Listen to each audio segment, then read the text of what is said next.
Thank you, Senator Boyce. Senator Ludlam. Thank you, Madam Acting Deputy President. I rise tonight to make some brief remarks about an event that occurred just this weekend past in Alice Springs, the 15th occasion of a meeting of the Australian Nuclear Free Alliance, which met in just outside Alice Springs this weekend. It's the 15th anniversary, and the first one occurred in 1997 in the same town in Alice Springs, and the spur for that meeting, which was also the event, I suppose, that got me first properly involved in politics,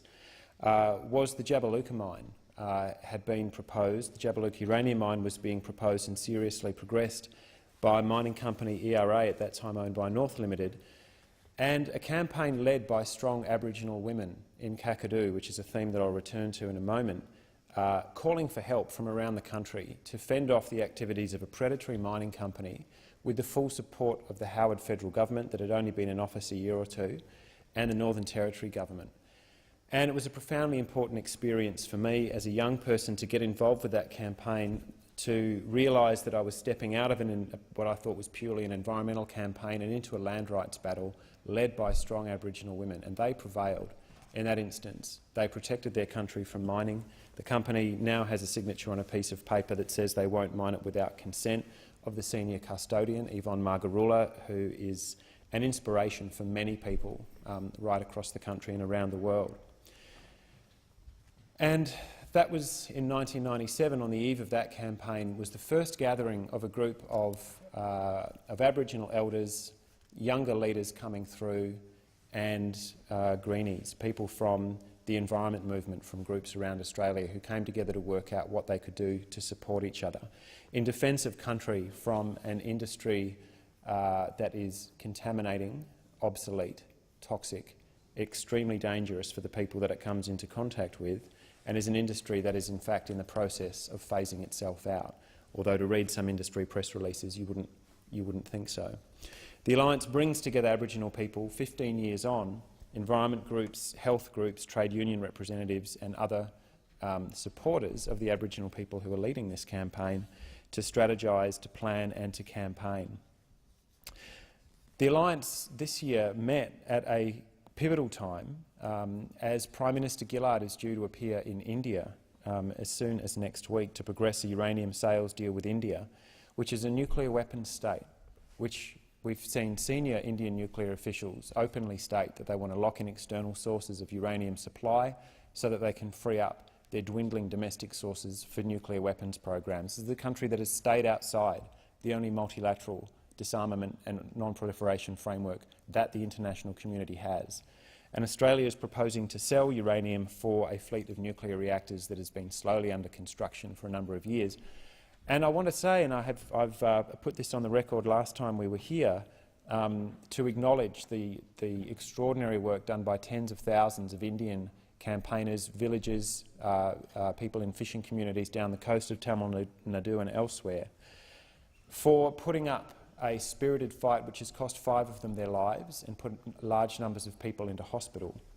And their struggle was acknowledged at the Australian Nuclear Free Alliance. The news that Australian uranium was in all 4 of the reactors at the Fukushima Daiichi plant, 3 full meltdowns, 1 reactor that is still in an extremely risky state, and 3 full meltdowns, and all of the cesium now littering that part of Tohoku, and the pollution and the poison that has spread further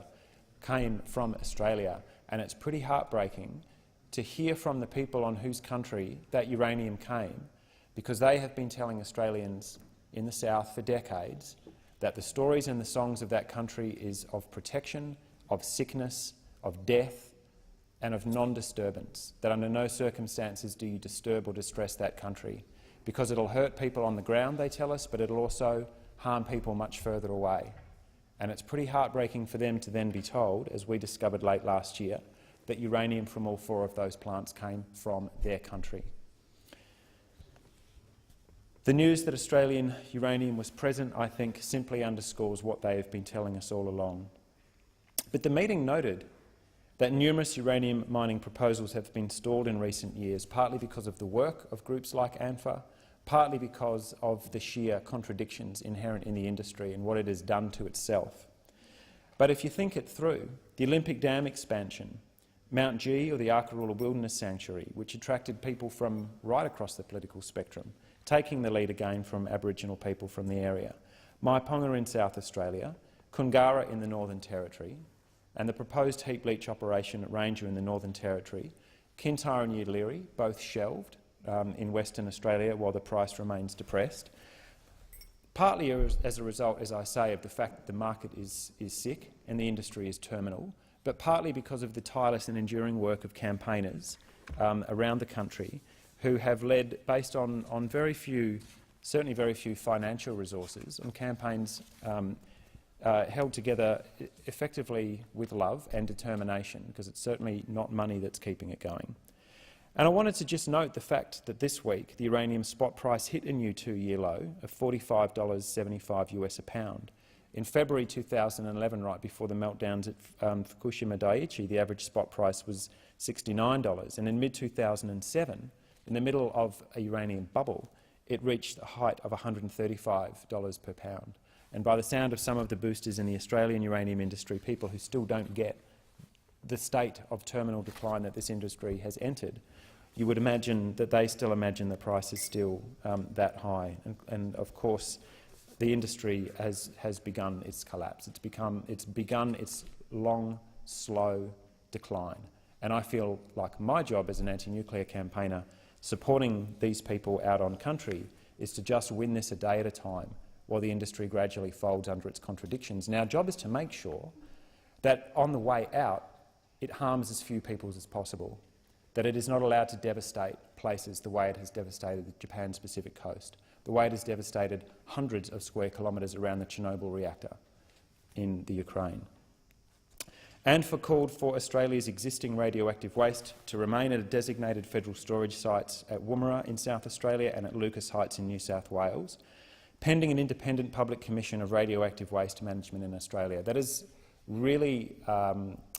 that is a call that I made and put an amendment to this chamber when the Muckaty bills, the radioactive waste bills, were debated in here in March. It's something that the government and opposition used their combined numbers to vote down, and I invite the government and opposition to reconsider that position. It's something that I think we're going to need to do sooner or later, so that we're not having continued inquiries and campaigns into which remote Aboriginal community should host this toxic waste, but instead hold an honest, open, deliberative inquiry for the first time in this country's history to work out what is the most appropriate way to deal with this material.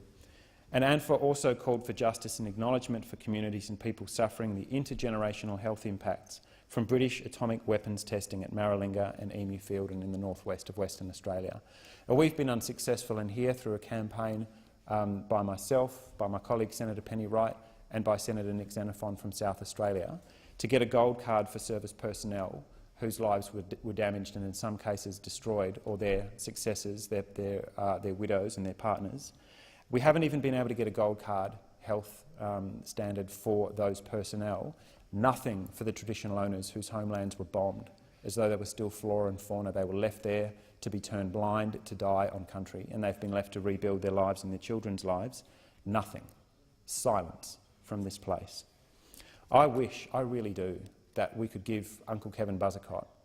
20 minutes on the mic in here and then maybe give him leave for another 20, so that he could tell these stories directly about what he's seen happen on his land. The kind of leadership that he shows and that others show. People like Mitch, who is Aranda and has led the campaign in Central Australia against the radioactive waste dump. Barb Shaw, whose name I'm sure is familiar to many in here. Peter Watts from South Australia. Cato Muir, and others, elders and leaders from my home state of Western Australia who are taking the fight up against Toro, and their supporters like Mia Pepper,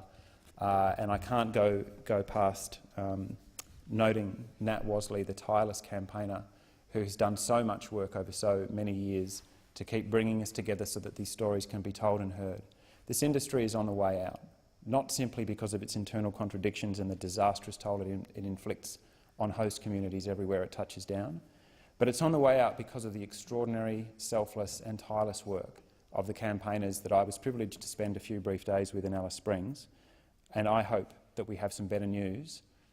by the time ANFA reconvenes this time next year. I thank the chamber. Thank you, Senator Ludlam.